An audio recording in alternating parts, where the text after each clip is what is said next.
Recently बहुत से ऐसे हादसे हुए हैं जिसमें यंग लोग 20 साल 22 साल 25 साल 30 साल के लोगों को सडनली हार्ट अटैक हो जाता है और उसके बाद वो बच नहीं पाते हैं, जिसमें राजू श्रीवास्तव है या और भी बहुत सारे लोग हैं। मैं नाम नहीं लेना चाहता किसी का भी। तो मैं जो अब डिटेल शेयर करूँगा वो किसी पर्टिकुलर पर्सन के बारे में नहीं है। नाम तो मैंने राजू श्रीवास्तव जी का भी नहीं लेना चाहिए था, बट जितना हो सके इसको आप शेयर करो ताकि जो लोग उस सिचुएशन में हैं वो समझे ठीक से बात को और उस तरीके के हादसों को अवॉइड कर सकें। मैं एक कॉमन सी बात बताता हूँ। आज की डेट में यंग जनरेशन में ऑलमोस्ट 50% से ज़्यादा लोग ड्रिंक कर रहे हैं, स्मोक कर रहे हैं और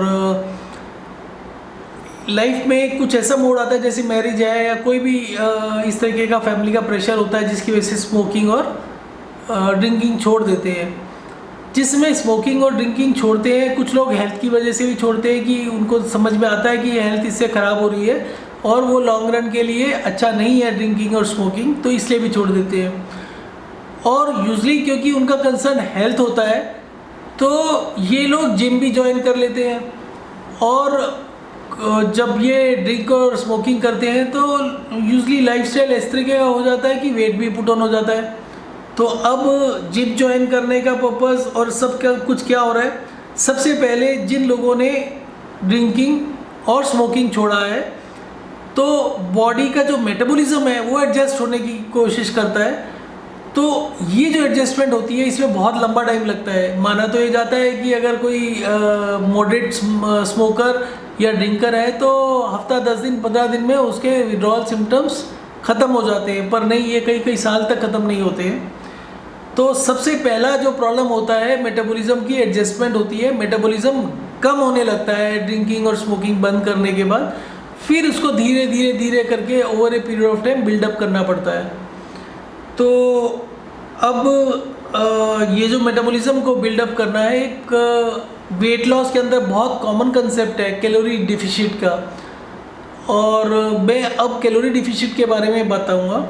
यूजली लोगों को सजेस्ट किया जाता है कि आप 1500-1600 के आसपास का कैलोरी इनटेक रखो और साथ में एक्सरसाइज, वेट लिफ्टिंग वगैरह, वेट्स वगैरह का होता है। तो अब मैं एक यंग आदमी का जो कि ड्रिंकिंग स्मोकिंग छोड़ा है 3 महीने से, घंटा 2 घंटा रोज़ का जिम कर रहा है, मॉडरेट कर रहा है, बहुत हैवी वेट्स के साथ नहीं, बहुत नॉर्मल वेट के साथ। उसके अलावा कुछ स्पोर्ट्स की एक्टिविटी भी होता है 1-2 घंटे रोज़ का। तो उसके कुछ फैक्ट्स एंड फिगर्स बताता हूँ। पिछले 3-4 महीने में इन्होंने करीब 10 किलो का वेट लूज़ किया और ओवरऑल बहुत ज़्यादा वेट नहीं था। तो 10 किलो वेट लूज़ करने के बाद अब आज की डेट में बहुत अच्छी फिट कंडीशन में है। अब कैलोरी डिफिशिट को अचीव करने के लिए और इतना फास्ट 3-4 महीने के अंदर 10 किलो रिड्यूस करने के लिए जो बेसिकली फैक्ट्स मुझे समझ में आ रहे हैं वो इस तरीके से है। जब आप 1-2 घंटा जिम कर रहे हैं, 1-2 घंटा खेल रहे हैं, तो करीब करीब आप ये समझो कि मतलब जो ही वाज सेइंग कि through activity he is trying to lose about 1000 to 1200-1300 calories per day. अब जो कैलोरी इंटेक है वो है करीब 1500-1600 कैलोरीज पर डे का। फ्लूइड इंटेक भी बहुत ज़्यादा है। तो अब इस कैलोरी इंटेक का ब्रेकअप देता हूँ कि इसमें कार्बोहाइड्रेट को मिनिमाइज़ कर देते हैं और प्रोटीन को बढ़ा देते हैं कि मसल गेन करने हैं, मसल्स बनाने हैं, फैट को कम करना है। ये 1500 कैलोरी जो है उसमें करीब करीब 120 से 150 ग्राम तो प्रोटीन है। आप किसी भी फूड लेबल को देखो, प्रोटीन के बारे में आज तक की कैलकुलेशन ये है कि 1 ग्राम प्रोटीन से हमारे शरीर को 4 कैलोरीज मिलती हैं। आप किसी भी फूड लेवल को देख लो, किसी भी आर्टिकल को पढ़ लो, सभी जगह यही मेंशन किया हुआ है। पिछले 2-3 महीने से मैं प्रोटीन के ऊपर काइंड ऑफ रिसर्च कर रहा हूँ, कह सकते हैं। तो रिसर्च करने का मेरा फॉर्मेट होता है कि मेटा एआई के ऊपर क्वेश्चंस डालो और उससे कुछ डाटा मिल जाता है, कुछ फैक्ट्स मिल जाते हैं, जिसको आप कह सकते हैं 70-80% के करीब एक्यूरेसी होती है उसकी, बहुत एक्यूरेट नहीं होता। तो एक क्वेश्चन मैंने किया था कि मुझे डाउट था कि जैसे बोलते हैं कि जैसे जैसे लोगों की एज बढ़ती है तो उनकी प्रोटीन की रिक्वायरमेंट बढ़ जाती है, तो उनको अपनी बॉडी वेट के हिसाब से पर किलोग्राम के पीछे 1.5 ग्राम तक का प्रोटीन लेना चाहिए, अदरवाइज़ उनको सार्कोपेनिया या इस तरीके की प्रॉब्लम होती है जिसमें मसल लॉस होता है। अब प्रॉब्लम ये होता है कि ओल्ड एज के अंदर जब भी प्रोटीन वाली कोई चीज़ खाई जाती है तो गैस ब्लोटिंग बहुत ज़्यादा होती है, बहुत डिस्कम्फर्ट होता है। मैंने अपनी फैमिली में अपने पेरेंट्स से ही ये सुना हुआ है। मेरी मदर हार्ट पेशेंट थी, डायबिटिक थी, ब्लड प्रेशर भी होता था, तो इन सब की मेडिसिन चलती थी। तो उनकी तो डिनर के टाइम में तो प्रोटीन बिल्कुल ना के बराबर होता था, क्योंकि ही यूज्ड टू से कि ज़रा सा भी लेने पर उनको चेस्ट में पेन होने लगती है, डिस्कम्फर्ट हो जाता है, ब्लोटिंग हो जाती है, गैस बनने लगती है बहुत ज़्यादा। और ये आप अपने हर आदमी इसको रिलेट कर सकता है।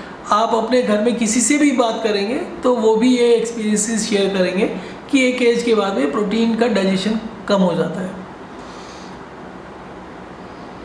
अब इस बैकग्राउंड के साथ ये माइंड में चलते हुए मैं ये जानना चाहता था कि जो प्रोटीन होता है इसके डाइजेशन के अंदर हमारी बॉडी कितनी एनर्जी खर्च करती है।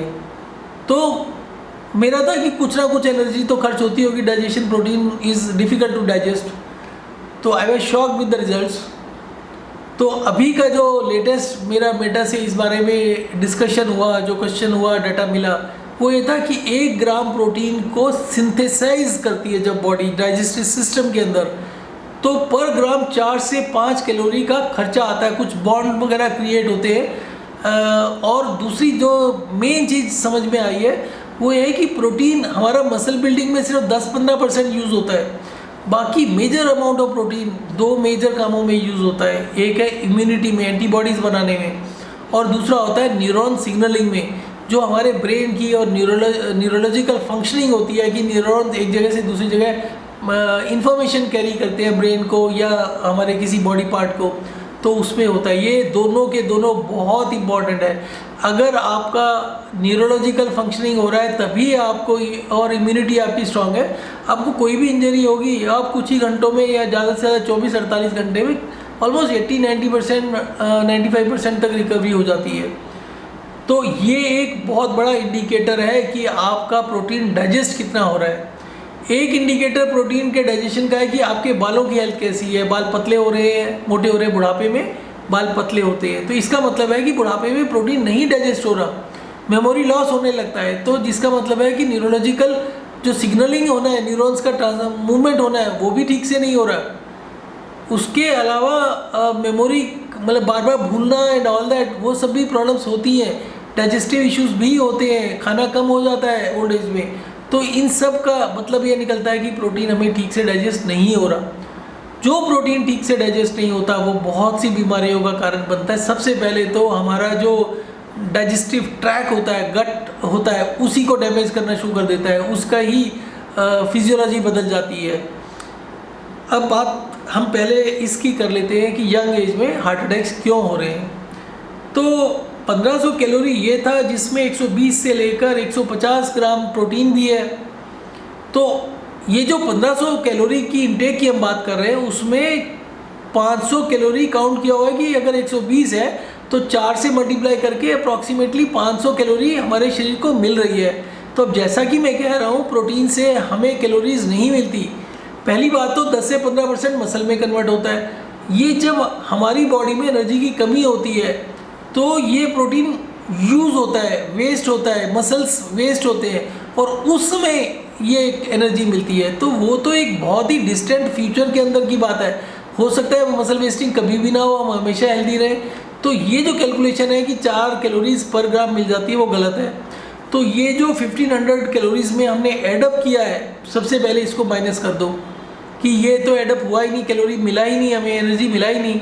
तो अब हम आ जाते हैं 1000 कैलोरी के ऊपर। अब 1000 कैलोरी में तो इतना तो this person is spending on the activities की जिम ज्वाइन कर लिया, 2 घंटे जिम कर रहे हैं, 1 घंटा 1.5 घंटा खेलना भी हो रहा है, उसके अलावा भी मूवमेंट्स हैं, घूमना चलना भी हो जाता है। तो all this activity consumes according to his own version 1000 to 1300 calories. तो अब कैलोरी डिफिशिट नहीं है, यहाँ कैलोरी है ही नहीं है, तो per day deficit is almost 1500 calories. Reason कि 1200 to 1500 कैलोरीज तो हमारा रेस्टिंग मेटाबॉलिक रेट है। अगर हम सोते रहे तो हमारे वाइटल ऑर्गन्स की जो रिक्वायरमेंट है एनर्जी की, हमें जिंदा रहने के लिए इतना कंटिन्यूस खर्च करना है पर मिनट, 0.8 से लेकर 1.0 या 1.1 के आसपास का हमारा मेटाबॉलिक रेट होता है। तो एक बहुत हेल्दी स्टेट के लिए कम से कम 0.8 कैलोरी चाहिए ही चाहिए, तो विच वर्क्स आउट की अप्रॉक्सीमेटली 1200 कैलोरी। अब बात ये आती है कि ये 1200 कैलोरी की जो शॉर्टेज है ये सिर्फ फैट बर्न करके हो जाता है, फैट बर्निंग इतना आसान नहीं होता। तो ये धीरे धीरे करके हमारे बॉडी एडेप्ट कर लेती है और हमारा मेटाबॉलिक रेट ही गिर जाता है। तो इसका मतलब है कि in the long run metabolic rate अगर गिर गया तो हमारी हेल्थ डाउन होगी। और यही कारण है कि जब मेटाबॉलिक रेट इतना ड्रास्टिकली नीचे गिर जाता है, आपका जो कैलोरी इंटेक है वो ऑलमोस्ट जीरो रहता है for a prolong period of time, तो हार्ट अटैक के रिस्क बहुत तेज़ी से बढ़ने लगता है। अभी कुछ दिन पहले ही कुछ ऐसे बात हुई कि जैसे खेलते हुए कुछ ब्लैक स्पॉट सा बन रहा है, आंखों के सामने अंधेरा छा रहा है, तो वो भी एक इंडिकेशन होता है कि कुछ सीरियस मामला हो सकता है। तो जो भी लोग स्मोकिंग और अल्कोहल बंद किया है और हेल्थ कॉन्शियस हुए हैं, उनको इस चीज़ का ध्यान रखना है कि एकदम से बहुत तेज़ी से कुछ नहीं करें। अगर हल्का फुल्का आधे 1 घंटे का एक्सरसाइज करना है, वैसे तो हमारा वॉक एंड रेस्ट का जो प्रोटोकॉल है वो बहुत बढ़िया है, स्टार्टिंग में वही करना चाहिए। शुगर इंटेक बहुत रीजनेबल, मतलब आपको पूरे दिन में 1-1 चम्मच करके 6, 8, 10 चम्मच तक लेने चाहिए, छोटे चम्मच। तो उससे क्या होता है कि आपका एनर्जी बना रहता है और आपके प्रोटीन के डाइजेशन के जो एनर्जी चाहिए वो मिलती रहती है, तो इन्फ्लेमेशन भी कंट्रोल में रहती है और आप बहुत एक हैप्पी जोन में रहते हैं।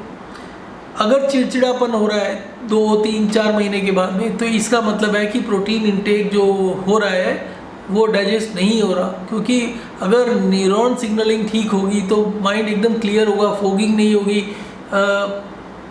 बंदे को किसी से भी बात करते हुए चिड़चिड़ापन नहीं महसूस होगा कभी भी। अगर चिड़चिड़ापन महसूस हो रहा है तो इसका मतलब ब्रेन को जो एनर्जी मिलनी चाहिए, ब्रेन यूजली टोटल एनर्जी जो हमें खाने से मिलती है डेली बेसिस पर उसका 25% तक यूज़ करता है। तो अगर वो एनर्जी नहीं मिलेगी तो चिड़चिड़ापन देखेंगे। तो जितनी भी क्रोनिक डिसीजेज हैं उन सब में देखने को मिलता है। अब हम हार्ट अटैक को, डेथ को छोड़ देते हैं, तो भी ये जो इतना तेज़ी से वेट लॉस होता है और इतना ज़्यादा भयानक तरीके से कैलोरी डिफिशिट होता है, इसकी वजह से diabetes, blood pressure, heart disease और इसके अलावा जो दूसरा घुटनों का, जॉइंट्स का प्रॉब्लम होता है वो बहुत तेज़ी से बढ़ जाता है, क्योंकि ब्लड सर्कुलेशन है ही नहीं, न्यूट्रिशन है ही नहीं शरीर के अंदर। तो आप लोग जिसको ये बात समझ में आ रही है, ज़्यादा से ज़्यादा लोगों को शेयर करें। स्मोकिंग और अल्कोहल छोड़ने के बाद में आप अपने मेटाबॉलिज्म को मेंटेन करिए, इमीडिएटली वेट लॉस की तरफ मत चलिए।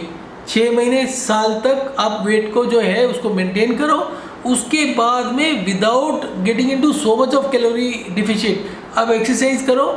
फोकस शुड बी कि वेट बढ़े नहीं, मेंटेन रहे और आपका डाइट अच्छा रहे, आपके कार्बोहाइड्रेट इंटेक बहुत अच्छा और हाई रहना चाहिए। उसी से आपका प्रोटीन अच्छे से अच्छे डाइजेस्ट होगा और जितना अच्छा प्रोटीन डाइजेस्ट होगा उतनी आपकी सेहत बनेगी। प्रोटीन खाने से कुछ नहीं होता, इस बात को समझिए। आप 40 ग्राम प्रोटीन पर डे खाते हैं तो भी आप हेल्दी रहेंगे। अगर आपका चिड़चिड़ापन नहीं हो रहा तो इसका मतलब आपके लिए 40 ग्राम भी बहुत है। अगर आप 20 ग्राम 30 ग्राम भी खा रहे हैं दिन में तो भी सफिशेंट है। अब बहुत से लोग प्रोटीन सप्लीमेंट पर बहुत जल्दी चले जाते हैं, सबको जल्दी है इस दुनिया में मसल्स गेन करने की। तो बेसिक चीज़ें हमें पता होनी चाहिए। हम अगर नॉर्थ इंडियन की बात करें, रोटी खाना, गेहूं की रोटी खाना बड़ी कॉमन सी चीज़ है। गेहूं की एक रोटी में 2 से 4 ग्राम होता है प्रोटीन, हम इसको 3 ग्राम के आसपास ले लेते हैं। तो एवरेज आदमी 3 रोटी के करीब एक मील में खाता है, तो करीब 8-9 रोटी हो जाती है दिन की। तो अगर हम 3 × 9 भी करेंगे तो भी 27 ग्राम प्रोटीन चला गया। उसके अलावा हम दाल खाएंगे, राजमा खाएंगे तो 20, 25, 30 कैलोरी उसमें भी चला गया। तो 50-60 कैलोरी तो इन 2 चीज़ों में ही चले जाता है। उसके अलावा अगर दूध लिया या कुछ और है तो वो एक्स्ट्रा हो गया। और ये जो मैं कह रहा हूँ कि 20-30 ग्राम प्रोटीन हमें दाल से मिल जाता है, वो 1 टाइम का है। अगर हम 3 टाइम की बात करें तो 60-70 ग्राम प्रोटीन वहाँ से मिल जाता है। तो ये जो प्रोटीन पाउडर वगैरह की होती है बात, वो नहीं लेना चाहिए। उसकी जगह आप खाना खाइए आराम से। और एक गूगल आज की डेट में मेटा एआई पर ही आप किसी चीज़ के बारे में जानना चाहते हैं कि कितना प्रोटीन होता है उसमें, आप 1 सेकंड में सिंपल सा नाम डालो चीज़ का और उसका प्रोटीन देख लो, तो आपको रियलाइज़ होगा कि प्रोटीन पाउडर्स की ज़रूरत नहीं है। दूसरी चीज़, प्रोटीन जो होते हैं उसके जो टाइप्स हैं वो इतने ज़्यादा है कि आप उसकी गिनती नहीं कर सकते, अनलिमिटेड है। तो ये कहना है कि ये प्रोटीन अच्छा है, ये प्रोटीन ख़राब है, it's all marketing, it's all nonsense. कोई भी आदमी ये नहीं कह सकता कौन सा प्रोटीन अच्छा है कौन सा ख़राब है। इसमें एमिनो एसिड से प्रोटीन बनते हैं और ये एमिनो एसिड्स भी ब्रेक डाउन हो जाते हैं, मतलब जो प्रोटीन हम लेते हैं वो एमिनो एसिड में कन्वर्ट होते हैं, दोबारा एमिनो एसिड पूल में जाते हैं, फिर उसके बाद दोबारा से रिकन्स्ट्रक्शन होती है। तो हम जितने डिफरेंट टाइप की चीज़ें खाएंगे जिसमें प्रोटीन है, दाल खाएंगे, राजमा खाएंगे, छोले खाएंगे, और उसके अलावा नॉनवेज भी खा सकते हैं एक लिमिट के अंदर। आप हफ्ते में 1 दिन नॉनवेज, 2 दिन लीजिए, उससे ज़्यादा मत लीजिए। आप किसी भी चीज़ को रोज़ खाएंगे वो प्रॉब्लम करेगा ही करेगा, कुछ दूसरी चीज़ें आप मिस आउट करोगे। तो आप जितना ज़्यादा आपकी रेंज है खाने की उतना आप हेल्दी रहेंगे। तो आप इसको ज़्यादा से ज़्यादा शेयर करो और आपके जो पर्सनल एक्सपीरियंसेस हैं वो कमेंट्स में ज़रूर लिखिए, लोग पढ़ेंगे और तभी उसको रिलेट कर पाएंगे। अगर आप इसमें से कोई चीज़ देखते हैं कि आपके ऊपर एप्लीकेबल है और आप चुप रहते हैं तो आप अपने हेल्थ का जो कंट्रोल है वो दूसरों को दे रहे हैं, फार्मास्यूटिकल्स को दे रहे हैं, जो कि अपने प्रॉफिट मोटिव में बिजी हैं, वो आपके लिए कुछ नहीं करेंगे। तो अगर आप कमेंट करिए, पूरा एक्सपीरियंस शेयर करिए, जो हमारी समझ में आता है हम अपने कमेंट देंगे ज़रूर हर एक को, परंतु उसके अलावा आप इंश्योर करो कि आप अपने कमेंट दोगे और दूसरों के कमेंट भी पढ़ें और धीरे धीरे करके आपको आइडिया लगेगा कि एक्चुअली में क्या हो रहा है लोगों के साथ में। क्योंकि डॉक्टर्स तो कोई भी चीज़ होती है उसके बारे में हाथ खड़ा कर लेते हैं, बताते ही नहीं है कि क्या रीज़न हो सकता है, या बताते हैं बड़ा वेग सा, बड़ा अजीब सा आंसर दे देते हैं जिसका कोई सर पैर नहीं होता। इस तरह की कैलकुलेशन कोई भी नहीं करता है। तो प्लीज़ इसको शेयर करो, चैनल को ज़्यादा से ज़्यादा सब्सक्राइब करो और जितना आप कमेंट करोगे उतना अपने आप जाएगा। उसके अलावा व्हाट्सएप वगैरह जो भी आपके दूसरे सोशल मीडिया के प्लेटफॉर्म्स हैं उस पर शेयर करो इसको। Thanks for watching this video.